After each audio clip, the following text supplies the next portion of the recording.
Ukraine will make long-term efforts to deepen ties with African countries as it seeks to counter Russia's influence on the continent, Foreign Minister Dmytro Kuleba told AFP this week.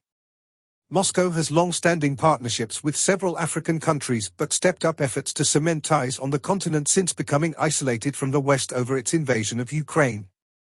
Russian President Vladimir Putin hailed new levels of cooperation, hosting more than a dozen African leaders including South African President Cyril Ramaphosa at a summit in St. Petersburg last month. "We are starting from scratch in Africa. This continent needs systematic and long-term work," Kuleba told AFP journalists at the Foreign Ministry in Kiev. "It's not something that happens overnight." In the wide-ranging interview on Wednesday, Kuleba also pledged that Ukrainian forces will liberate all Russian-occupied territory regardless of the time frame and pressed Western allies for sustained military assistance while brushing off concerns over their slow counter-offensive. He compared Kiev's push to bolster ties with governments in Africa to a diplomatic counter-offensive against Russian efforts. "Our strategy is not to replace Russia but to free Africa from Russia's grip," Kuleba said, adding that Ukraine wanted to approach its diplomatic interactions in Africa with respect and with the principle of mutual benefit. Coercion, bribery, fear, this was in contrast to Russia's approach, Kuleba said.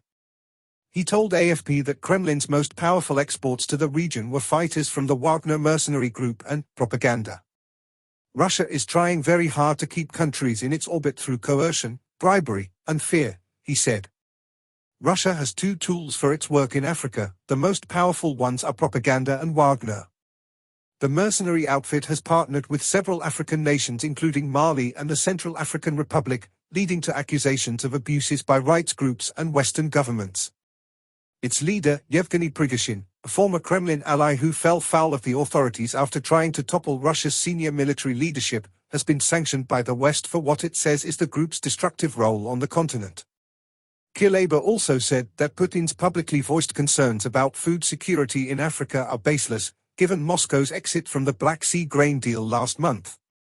The accord was brokered last year by Turkey and the United Nations and allowed around 33 million tons of grain to leave Ukrainian ports, helping to stabilize global food prices and avert shortages.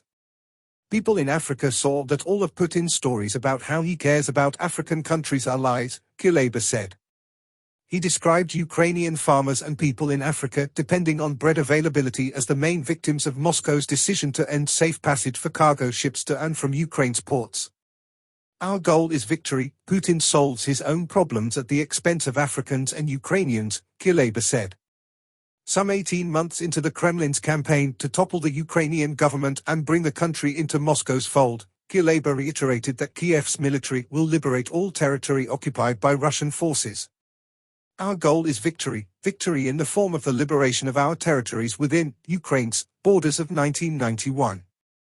And we don't care how long it takes," he said. "As long as the Ukrainian people share this goal, the Ukrainian government will move hand in hand with its own people." Kiev launched a long-anticipated counteroffensive in June but has acknowledged tough battles as it struggles to break through heavily fortified Russian positions. But Ukraine is not under pressure from its Western allies, which have provided far-reaching contributions to the military, to make faster gains, Kuleba said. "We're not feeling this," he said, acknowledging an increase in the voices of commentators and experts in the public space, discussing the pace of Ukraine's gains on the front lines in the east and south of the country. He jokingly encouraged critics of Ukraine's offensive to go and join the Foreign Legion to aid its efforts. "It's easy to say that you want everything to be faster when you are not there." Russian Defense Minister Sergei Shoigu this week said Ukraine's military resources were almost exhausted, despite receiving Western arms deliveries. His forces have been posting gains in the northeastern Kharkiv region near Russia's border, but Ukraine announced this week it had recaptured a village along the southern front line in the industrial Donetsk region. Kuleba said that Ukraine will still need a steady supply of Western arms and ammunition until its military has routed Russian forces from all occupied territory. "The truth is that until we have won, we need more. We need to move forward, because war is a reality, and in this reality, we need to win. There is no other way," he said.